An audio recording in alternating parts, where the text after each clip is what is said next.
Yes, sir. Thank you. So I don't really know what the purpose of all these statements from members of the committee are on both sides. I'm paying close attention. I'm totally confused. So can you just give us a quick summation of what we know for certain about spying on American citizens, including the Trump campaign? Well, what we know is that if there's an evidentiary basis for the president's tweet, it has not been shared with the public. So we'll get that out of the way. The allegation was very specific. President Obama wiretapped Trump Tower. Yes. There's not an evidentiary basis for that. Where it gets a little more complicated is there are surveillance methodologies that allow the collection of, hypothetically, foreign-to-foreign communications. And to the extent that U.S. citizens are mentioned or collected in that, in those surveillance programs, they're masked. And I think you want the information collected from a national security standpoint, but the masking is important. So with General Flynn, the public reporting is that he was unmasked. All right, that's not only a breach of protocol, that's a violation of the law. That's the felonious dissemination of classified material.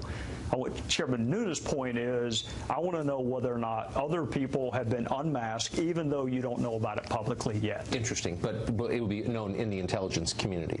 So my understanding from watching Director Comey is that intel agencies reporting to the Obama White House initiated an investigation of people around candidate Trump before his inauguration. Is that your understanding? It is not, and I would be surprised if anybody could confirm that. There's a warrant process that you have to go through with the FISA court, and it has to be approved. And again, there's a public record of all of this, Tucker, which would be in the custody of the now Trump Department of Justice. So if there were an evidentiary basis for that, it's pretty easy to lay that out. There's a paper trail. Why would Director Comey be willing to reveal the existence of some investigations but not comment on others? That was really surprising to me. If you remember what he said, he sought special dispensation from the Department of Justice to confirm not just a counterintelligence investigation, one that may manifest itself with criminality. But yet when I asked him about the leaks, he said he could not confirm that there was an investigation. I think they're both of national interest. One happens to be a felony. So I was a little surprised and a little disappointed that he can't at least tell us we are investigating the felonious dissemination of classified material.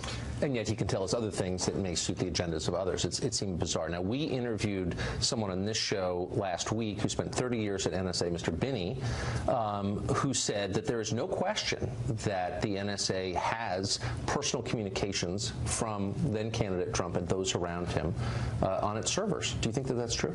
It depends. It depends on who they're talking to.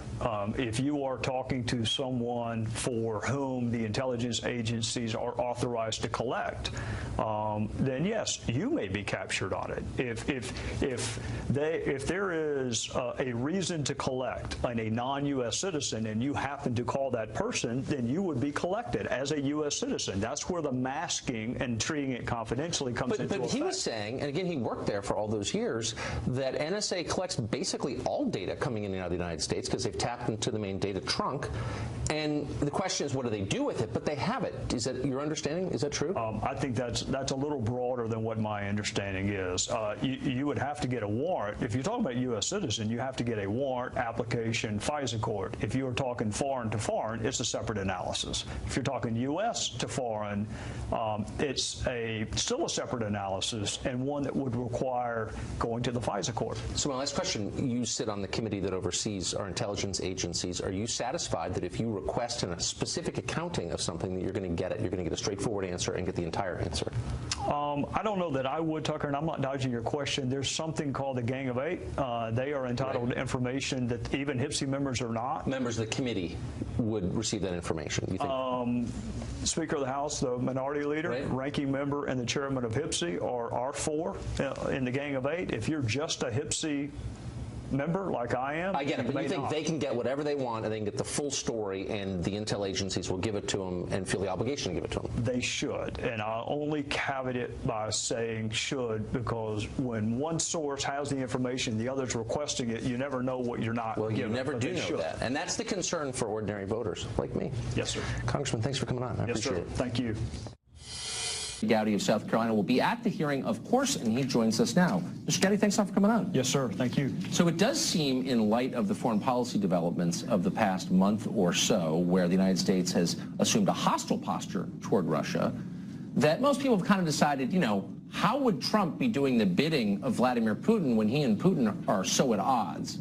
So why, given that, is this going forward? Well, I think some of the folks initially who thought that that was the motive behind, you have to accept as accurate that Donald Trump colluded and coordinated with the Russians, right, and that they had a motive to help him. So all of those assumptions had to be made before you can then say, but he's taking a more belligerent stance towards Russia, therefore that must not be true. I started ground zero. What happened in 2016, whether it was Russia or another foreign actor, did they try to interfere with our election? What was our response in 2016? Not 2 months ago, 2016. What did we know? What did we do about it? The felonious dissemination of classified material, to me, is always relevant. Whether it's in the headlines or not, it's always important, and the issue of unmasking is important. But it does seem like, look, in a world where there's only so much time and so many priorities, in a Congress where, you know, we didn't get a wall passed, Obamacare has not been repealed or replaced, where there are a lot of priorities that the president ran on remain unfulfilled, for the Republicans in the body to pursue it as basically a fever dream from CNN, seems a little weird. Well, there are 6 of us, 3 Rs and 3 Ds, that kind of been assigned to the task force, and we're all on House Intel. So we do have broad jurisdiction, but it doesn't include the border wall, it doesn't include health care, it doesn't include tax reform. We're just intelligence. So whether it's North Korea, whether it's human trafficking in South America, right, it's what we're supposed to do, and providing oversight over the intelligence community is part of it. So the Intel Committee has a robust jurisdiction, but this is part of it. No other committees of Congress, to my knowledge, are holding hearings, not on the House side. And quite frankly, Tucker, we have time.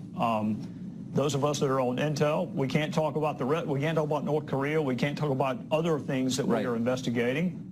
This is one of those rare exceptions where we can both do it and then ultimately answer people's questions at the end. So unless I'm missing something, the only crime that we're pretty certain occurred in the U.S. was the leaking of Michael Flynn's conversations with the Russian ambassador. Is that part of the investigation? I would say the hacking of the DNC would also constitute a criminal act. So, and the FBI would have jurisdiction over both of those. But I don't think Congress is well equipped to investigate crime. In fact, I know we're not. So the constitutional injury or things that are of significant public interest, there is a role for Congress to play. We're dreadful at investigating crime, and we should not attempt to do so. Which is why you don't hear me alleging that people committed crimes. There is a constitutional It hasn't stopped some of your colleagues, I notice. It doesn't, and that disappoints me because I think you ought to wait until all of the evidence is in and then ask the jury to draw whatever conclusion you want. But we only have one reputation, and it is so easy to accuse someone of a criminal act. And we do it, unfortunately, in modern-day culture a lot. It's just unfair to the individual, no matter who's doing it. I totally agree. Are you confident that Director Comey is stable and trustworthy?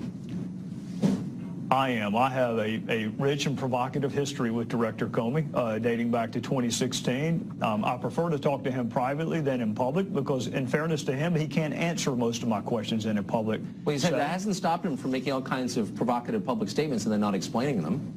I have a rich and provocative history with him. We've agreed on some matters. We've not agreed on some matters. But whether I like it or not, he's a foundational witness. In fact, he touches all 4 tranches of our investigation, and he may be the only witness that does touch everything from felonious dissemination all the way back to when did the Bureau initiate their investigation. So he's foundational. It's not fair to ask him questions in public where I know he cannot answer them. Yes. And then from him, we'll develop other witness leads and documents that we need. I'd like to ask him a few questions in public, but I don't think he's coming on. I'm on your show. I don't think he's... Well, it looks like James Comey's past shows a completely different tune towards President Obama. According to the Conservative Tribune, they're reporting, look at that creepy picture. That is creepy. Stop the presses. That is just creepy. All right. What's he looking at? What's he smirking at? I don't know, man. I don't want to know. The Conservative Tribune reports the former FBI Director James Comey's written statement to Congress was released to the public on Wednesday. It contains several eyebrow-raising pieces of information. In addition to confirming that Comey did actually tell President Trump 3 times he personally wasn't under. Stop looking at me, Comey. Stop it. You're killing me, dude. Oh, my God. Okay, hang on. Do we have another picture of Comey I can find here that's not looking at me? Despite telling him 3 times he was personally under investigation, the statement also revealed that Comey never kept detailed memos about his conversations with the former President Barack Obama, according to the Daily Caller. To ensure accuracy, he said, I began to type it on a laptop in the FBI vehicle outside Trump Tower at the moment I walked out of the meeting. Creating written records immediately after one-on-one conversations with Mr. Trump was my practice from that point forward.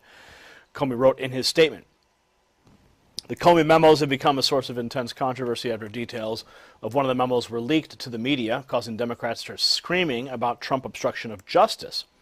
And as we learned, it was actually Comey that leaked the actual memo to a friend of his who brought it to the press. Yeah. And if you saw our report about the lawyer, Trump's lawyer said this is a violation of the presidential confidentiality between the FBI director and the president. So he said, though, it was not his practice in the past. He said he spoke alone with Obama twice in person. Neither of those circumstances did I memorialize those discussions. So, well, Comey never took notes on Obama. He never took notes on Hillary either. That entire Hillary interrogation that took place, yeah. Didn't take one note. Apparently wasn't interesting enough. But when you hate Trump, then you try to give some evidence and create some evidence against him. And that's exactly what he did and leaked it to the press and caused a hellstorm. What are your thoughts? Comment below. Subscribe.